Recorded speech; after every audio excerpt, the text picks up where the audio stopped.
Welcome to Rock Lines. I'm your hostess Jennifer, and I'm here at the Empire Concert Club and Bar in Akron, Ohio, with the voice of Saliva, Mr. Bobby Amaru.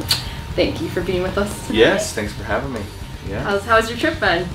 Oh, it was great. I left Florida to come up to Ohio, so it's worth it. It's good. It's cold, a lot colder than I thought it was going to be. Now this isn't your first time in Akron, right? No, it's not. We've been up here definitely a lot of times. A lot of times? Yeah. Well, I've never seen one of your acoustic shows before, so we're looking forward to that. Okay, so. Yeah, no. I've been here a couple times, but the band's been here a lot more. So. Okay, how's the tour going? I'm just doing weekend stuff right now, acoustic. The band's we're about to go out and do some full band acoustic stuff as well. We got dates being booked for that. But we're just kind of downtime, you know, holidays and just getting back, you know, trying to get the wheels going again. So I can't sit at home for more than like 2 weeks. So I have to get out and play some shows and do some, you know, whether it's me and a guitar or me and a banjo, tambourine for a band, I don't know, whatever. It's just, I gotta get out and do something. Gotcha. We talked a little bit before the show, and I know some people read about it online, but you said every show is kind of one of a kind, and you kind of cater it to the crowd. So what do you think's on tap for tonight? With this well, I typically don't write a set list. I just it's like a cheat sheet where I have songs I know I have to play, and then I'll just write certain songs on that I go, this might work tonight, or you know. And sometimes I might play that, I might not. It just depends on the crowd. But yeah, every night's different, list-wise. So. Okay. It looks like in social media you have a pretty decent following for your solo acoustic stuff.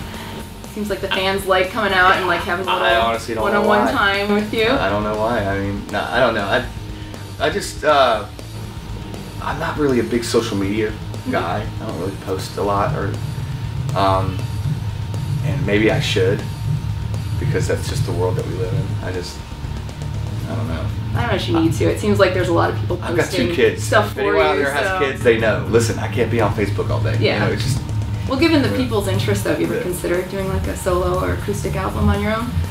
I have a lot of songs that I've done in the past, but prior to Saliva, and you know, I'll get hit up where people will ask, "Hey man, are you gonna release any of those songs?" Like I see them on YouTube or whatever. Where can I get them on iTunes? And I don't know, they're just kind of in the vault. I haven't released any of that stuff yet. So I'm like a hoarder of music. Gotcha. Just keep everything in. Gotcha. Then like eventually I'm gonna release like a quadruple record. You know, set or something. Yeah, it's gonna be like quadruple set. It's gonna be like fucking 60 songs or something. Yeah, that works. You mentioned Saliva's going back on tour. Is that also going to be some acoustic shows? Yeah, we're doing some acoustic. The band's never done that before, so we're actually going to go out and do some full band acoustic stuff, and then we got some full band, you know, electric, loud, in your face stuff as well. But we're not really doing that till like summer.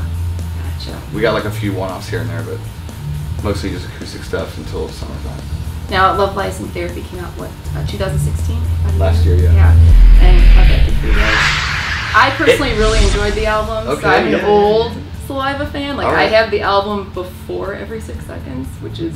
Oh, wow. Maybe be worth something someday, but yeah, so it was a nice... So you can tell me if it sucks then. It didn't suck. Okay. It really didn't. I actually really, really liked it. Kind of brought me back, so... That's awesome, yeah. You know, I think bands make records these days for fans. It's not even like... You're not making records to sell records, you know. Like the record business is in the business to sell records. That's how they make money. But for band, it's not about that. I don't think anymore. You just put out a record and your fans like it, or they tell you they'll tell you if they don't like it. Give anybody an opinion behind a keyboard, man. They'll tell you. But no, honestly, the response has been great on it. You know, we did that Make America Rock tour last year, and we got very caught up in that, and next thing you know, holidays. So we're gonna support that record a lot more, you know, this year as the summer progresses. So. Okay. Any plans for a new album? Yeah, a new album while you? Not this year, but we're constantly writing and working on stuff. So who knows? You know, we got some things in the works. we definitely have some things up our sleeves. We're just going through the motions. Got it. And when you guys collaborate, do you tend to collaborate on the road and start writing then, or just kind of do your own thing and then get together? Because we tour so much, you're like, you know, when you're playing 5-6 shows a week, last thing you want to do is like go in the back lounge and be like, hey man, check out the song I wrote or whatever, you know? Like, now that's just us. I mean, you know, we've never really written like that. I mean, sometimes, but I think most of it comes from being at home and like, you know, laying down ideas and then collaborating that way. Setting time aside to focus on just that. Gotcha. So before you were a front man, front and center, getting all the attention, you were a drummer, right? Actually, I was a go-go dancer. Then I was a drummer. Oh, I missed that part in your biography. Yeah. Go-go dancing didn't work out, didn't pay off for you? No, it did not. It's not the market that it used to be? Did not. Then I worked part-time at Build-A-Bear, and then I'm just kidding. Yeah, I played drums in a band called Burn Season, and that was, it was fun. I like playing drums, and I'm just waiting for that day that like Luke Bryan calls me and says, hey man, come play drums with me. So that would be great. Well, I was about to ask you if you miss playing. So I do, but I don't know, I'd want to go out with something just completely different. Like I'd like want to go like play drums for like country artists, or like do something like, I don't want to go play drums for a hard rock metal band or per se. I mean, I guess the right opportunity came, but I don't know. I haven't really picked up the sticks in a minute. So. Wear your go-go dancing outfit to drum then? That's what I would do. That actually might land me a gig quickly. Yeah, I think you could find a place there. Yeah. Some kind of party somewhere. You never know. There's a first and last time for everything. So, I noticed, like I said, having watched the band for a while before you in it, seeing you guys play, you definitely bring a ton more energy and a different energy to the show. When you're on stage, who do you kind of use as your role model or influence for your showmanship on stage? Who kind of gives you that push for? Like, where did you come from? Like, these questions are great. Like, this is awesome. You'd be amazed at some of the questions I get. Like, it's some of the dumbest questions. But no, that's a good one actually.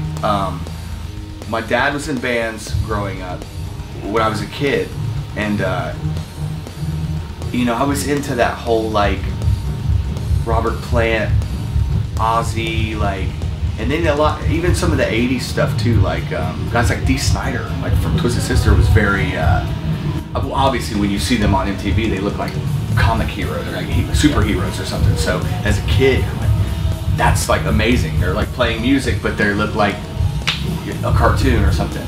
So, and then you know, Guns N' Roses, or like, I was very into the frontmen who were like, you know, definitely engaged in the audience. And it's like, you go to a rock show, man, you don't want to watch a statue, or you want somebody engaging you and giving you a good time. And so I was into that, into a lot of frontmen like that, who just kind of had that charisma, had that thing. You know, and then obviously you got Phil Anselmo and Pantera, and it goes on and on, you know. I think Phil Collins could just walk out on stage and say good night and drop the mic, and people would just like fucking standing ovation, you know. Yeah. So that's, to me, is what music's about. I mean, and I think what really sucks these days is Facebook and social media has kind of ruined the mystique of rock and roll and music, and these iconic people and these people that I idolize or whatever. It's like, you know, back then it's like, fuck dude, I mean, how do you even get close to touching Ozzy? It's like, now you like, you know his address, and you know that he's like, you know, fucking his hairdresser or whatever. It's crazy, sad. I mean, it really is. Nobody has any personal, you know, life anymore in anything. Yeah, so, it's taking away kind of the mystique of but that's what America wants, what people want. They want the gossip, they want all that stuff, so. Well. I didn't invent it. Yeah, true. Alright, so I have a list of just kind of random questions for you, so do your best. What's the best performer band that you've ever seen live? Best band I've ever seen live? Man, I've seen, my first concert was 1987 Whitesnake. Oh, my second concert was, I mean, I'm like this big, was Metallica at Queensryche. That was Injustice for All, Operation Mindcrime. That was like 88, 89, I think. So I guess I'll just show you how many shows I've seen. Yeah. I would say one of the most intense and scariest shows I've ever seen was probably Pantera in 2000 on the Reinventing the Steel tour, I think, in Orlando at Hard Rock. And it was like sold out, and they were doing smaller rooms versus like the arena stuff. But they, man, that was some, because I was like on the front, on the rail, getting smashed just by everybody, man. I mean, getting kicked in the head, it was just crazy. That was one of those, like, a show that you go and you're like, holy cow, like what am I witnessing right here? But I've seen a lot of great shows that were inspiring, you know, for different reasons. Yeah, like, so yeah, it just depends. What's your most memorable moment as a musician?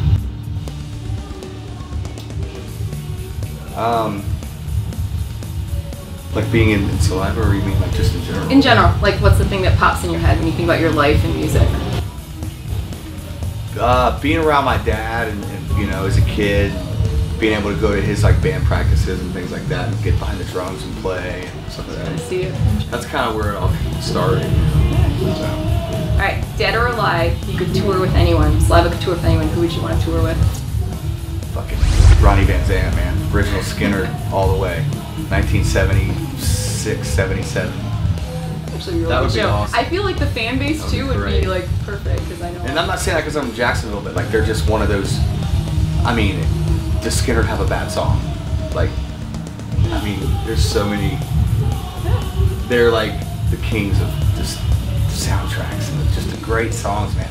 I mean, there's honestly a lot of bands or artists that I'd love to, you know, have played with or whatever, like jam with Lemmy or someone like that would be great. You know, I fucking love Motorhead. There's actually a guy here that looks a little like Lemmy. Really? No teeth, but. I actually got a tribute. I got a Motorhead tattoo on my elbow. Yeah, they were one of those bands that, growing up, I remember, Killed by Death was the song. It was like, he drove a motorcycle through the house in the video or whatever. But I mean, that was back before Headbangers Ball. That was like Metal Mania and like stuff on MTV, like late night. The late night, yep. And I remember seeing that video, man. So I was like, just instantly, everyone's like Motorhead, Ace of Spades. I'm like, no, Killed by Death. That's my shit. Like, nobody touches that. We might just cover that song. Or like, why not? I actually like it. You guys do a lot of covers. The Michael Jackson cover on the album. We did that. Yeah, we did a new one too. I can't really talk about right now, but once we, you know, it's a secret. A secret cover. All right. Well, is there anything that you'd like to? It's the Go-Go's. Well, I was about to ask you if there's anything you'd like to let the fans know, but apparently there's a song coming out that he can't tell you about yet. Yeah. Beyond that, anything you'd like to say to your fans? Man, the fans are why we do this. I mean, that's, you know, bar none, Saliva or no band would be around without the fans. And that's no bullshit. That's definitely, that's how we are able to survive. And it's what keeps the band going. It's what keeps everyone motivated. And I'm just, you know, grateful to have been in it, you know, this long. So. All right. Well, thank you so much for sitting down. Because I'll be around another 27 years. Woo! I think that was good. Mick Jagger, right? All right, well, thank you for. I won't be that old then in 27 years. I'm just saying you have a future there. We just talked about his 22-year-old girlfriend, so there's a future there. Hey, you know, never know. I can't really fault the guy for that. If, you know, apparently, if the other 7 marriages didn't work, go young. Yeah, lucky number 8. Thank you for talking to us. Yeah. Really appreciate it. If you want to know more about Mr. Bobby Amaru, you can check out his Facebook page. Also, if you want to know more about the song that's going to be coming out from Saliva and the tour, you can go to www.saliva.com.